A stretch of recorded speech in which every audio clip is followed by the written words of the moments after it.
premier problème que l'on rencontre sur le chemin spirituel, hein, le manque de discernement. Hein. On entend bien souvent des personnes affirmer avoir reçu un message, une information, un contact avec leurs anges, leurs guides, leurs maîtres intérieurs, des maîtres ascensionnés, etc. Mais en réalité, la vraie question, c'est comment pouvoir affirmer sans se tromper que dans ces moments-là, on ne se parle pas à nous-mêmes, ou qu'il ne s'agit pas d'un contact avec notre inconscient profond, ou qu'il ne s'agit pas de projection de désir. Vous voyez. Et même en étant certain que ces informations émanent du monde spirituel, comment être sûr que sous les apparats d'êtres de lumière, l'ombre ne s'immisce pas pour nous induire en erreur et nous empêcher d'évoluer.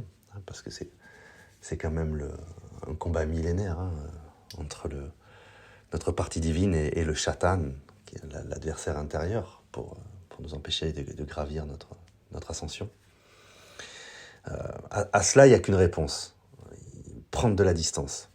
Prendre de la distance, prendre de la hauteur, prendre le temps de laisser les synchronicités extérieures nous montrer que l'information est valide. Et ce discernement, il s'acquiert avec l'expérience, avec le temps. Donc, par la répétition des rituels, par la régularité de communion avec ses essences, par l'exploration des états de conscience modifiés, et puis bien sûr par l'humilité et la prudence.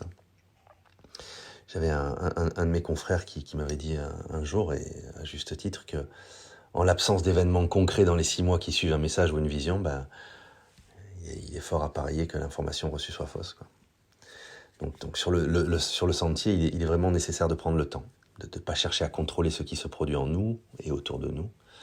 Hein, il est nécessaire de jamais affirmer, de jamais chercher à se rassurer, et surtout de rester en vigilance constante.